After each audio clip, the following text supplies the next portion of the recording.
For following step, I usually use synthetic stone.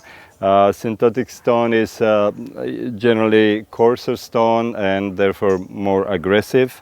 Yes, and then after that, natural stone, which is usually finer grit, just depends. But and natural stone is most of the time used wet, and for this purpose, I will use it now out of convenience dry. But yes, that's in a field. It's using whetstone holder, so you carry a little water and stone dipped in that.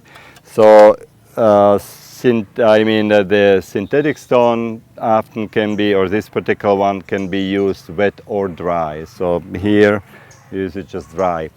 You can do it different ways. If you're right-handed, you dry your stone more perpendicular way, and I'm doing these strokes.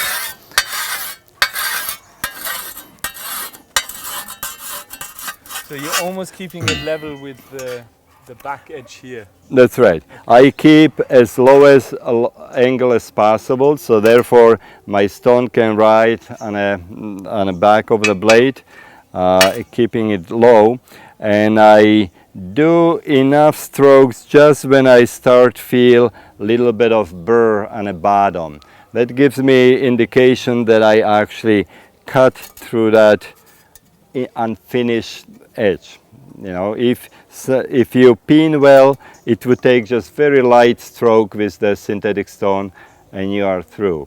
You know, and if you are using pinning jig, it takes a little more, but once you feel a little bit of burr on the bottom, that's a sign that that's enough. You don't have finish at the top.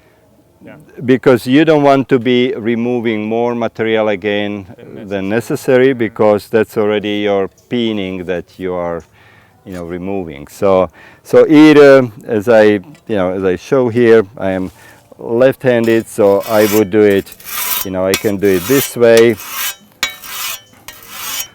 So once I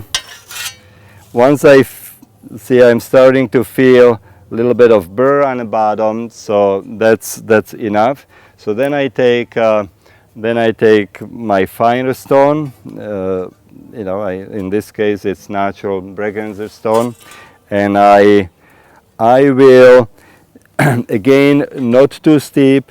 However, because the bottom of the blade is most of the time convex, so you have to just watch that you are catching the very edge. So, and I will roll that burr back up. So by doing this, when I am done now, I feel no burr on this side. However, I feel that burr coming to the other side. Flipping back and forth. So, and yes, if you would be just keep doing it this way, the burr would be flipping back and forth. So then shortcut is to hold my stone between the fingers, and now I go against the edge. Before I was doing stroke this direction, now I will go, I am cutting against. So therefore the burr is not being turned under the other way, but I am actually cutting it off, right? So I am doing this.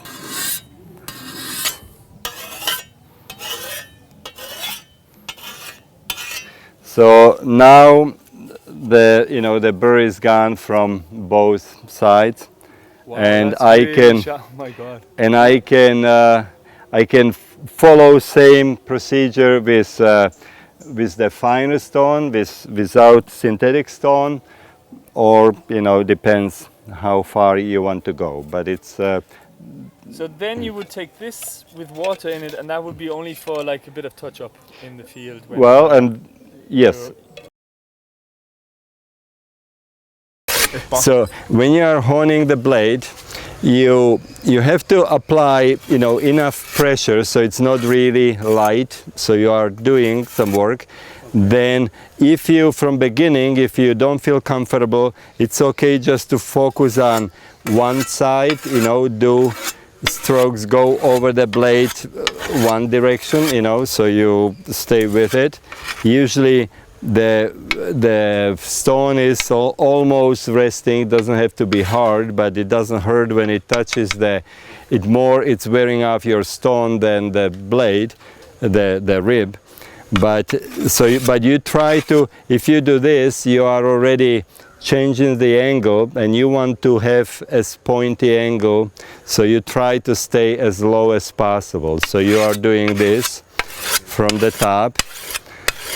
Now when you are right-handed, you will be looking at the bottom, so you better see, and the bottom is more important to see, because here you can feel your way, you know, you are resting on a rib.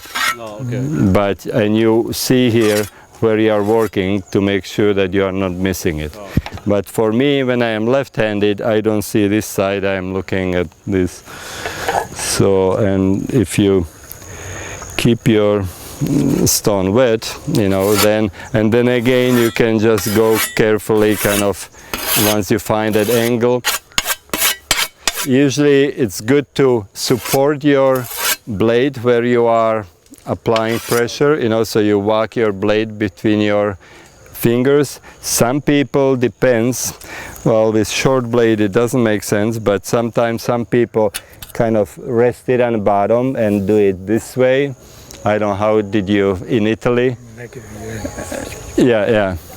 So you wanted to try the dry way?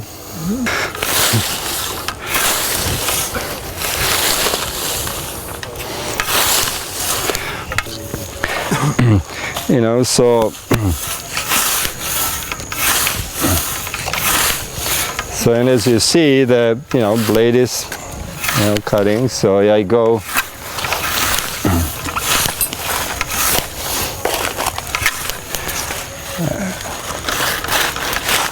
and Jagannath, you watch your sugar cane to remind me.